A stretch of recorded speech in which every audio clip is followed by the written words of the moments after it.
Em agosto, o IPCA, que é usado para observar o comportamento da inflação, ele ficou em 0,02% negativo, de acordo com informações que foram divulgadas hoje pelo IBGE. É a primeira deflação desde junho de 2023. Desempenho puxado pela queda nos preços dos alimentos, bebidas e também na conta de luz.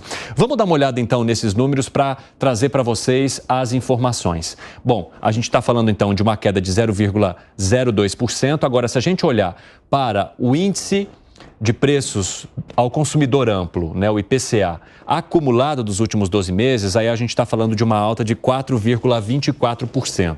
Se a gente for olhar para o acumulado neste ano e não dos últimos 12 meses, aí a gente está falando de 2,85%. E se a gente olhar para o INPC do último mês, aí a gente está falando de 0,14%.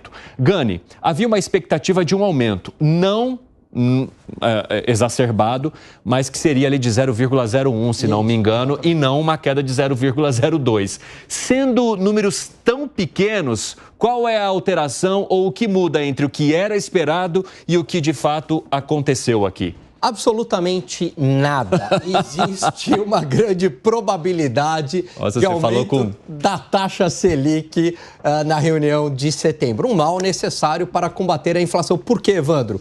Como você bem colocou, o consenso de mercado era 0,01%, praticamente estabilidade, sem inflação. Aí veio menos 0,02%. De novo, praticamente estabilidade. O desvio foi muito pequeno.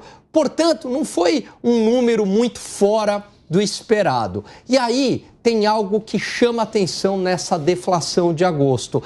Ela ocorre, Evandro, por quê? Porque houve queda de preços administrados pelo governo, principalmente energia elétrica, com a volta lá da bandeira verde, e de alimentos no domicílio. Acontece que esses itens, eles não são sensíveis à política de juros. Se a Selic está 40% ou 0%, você continua comendo. Você não compra a crédito para se alimentar. O preço administrado também. A Selic está lá em cima ou está lá embaixo. Quem determina é o governo na canetada. Portanto, isso não muda o direcionamento da taxa de juros. E se a gente olhar um índice chamado índice de difusão, porcentagem de itens que tiveram variação positiva. No mês anterior, 46% dos itens, 47% para ser mais preciso, tiveram aumento de preço. Agora passou para 56%. Ou seja, a inflação está mais espalhada e mais generalizada. Portanto, essa deflação a gente tem que olhar com cuidado e não como, o jogo está ganho, não precisa subir os juros, muito pelo contrário. Bom, vamos dar uma olhada então nos produtos que impactaram esse resultado e aí você pode contar para a gente se você sentiu isso também no seu dia a dia, porque muitas vezes o que se aparece de reflexo nos dados apontados pelo IBGE ou pelo Índice Nacional de Preços ao Consumidor Amplo não vem dos relatos das pessoas que continuam fazendo suas compras no supermercado e utilizando outros produtos e serviços que foram impactados ou não.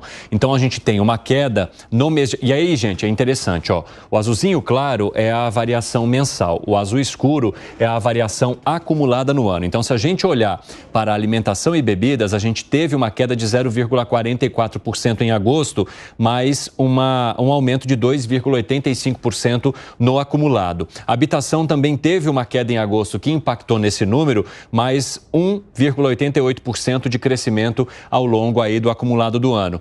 Artigos de residência, a gente está falando de fogão, geladeira. Neste caso, houve um aumento em agosto e também no acumulado do ano em índices muito parecidos. 0,74% em agosto, 0,72% nesse nível de maior comparação. Vestuário também com aumento de 0,39% em agosto, acompanhando um aumento também de 1,18% no acumulado. Transporte ficou ali na mesma em agosto, não teve aumento nem queda, mas se a gente olhar para o acumulado, chega a 1,95%.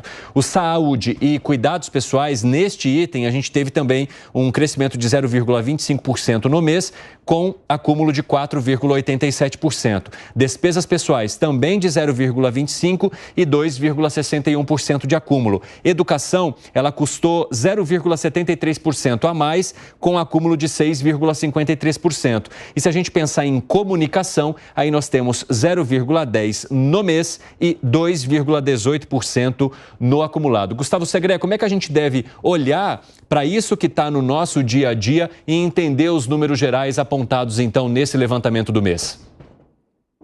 Eu tenho certeza absoluta que quem nos está assistindo vai dizer: eu não vejo esses números no supermercado quando eu vou comprar coisas.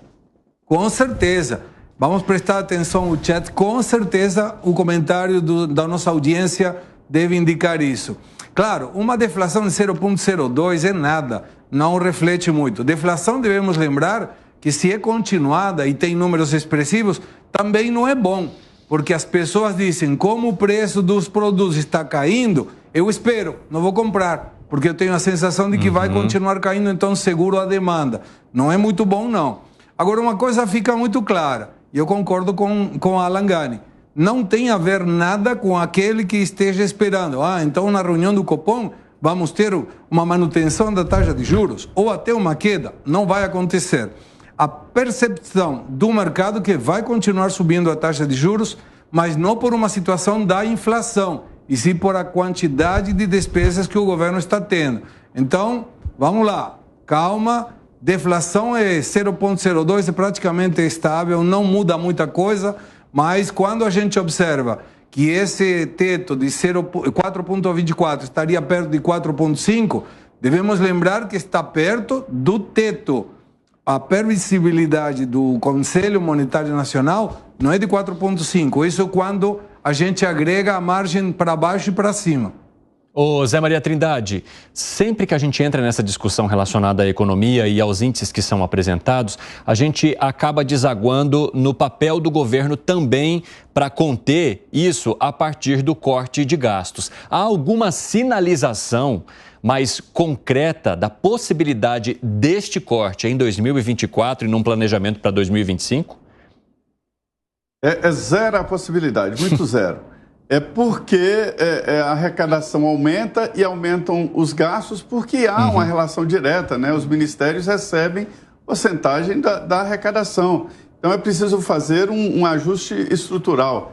Eu conversei com especialistas que falam o seguinte: não é porque é um governo Lula, é porque o governo está assim, engessado. Então a mesma coisa acontecerá no ano que vem, e no próximo governo, se nada for modificado. Então, esta é a realidade.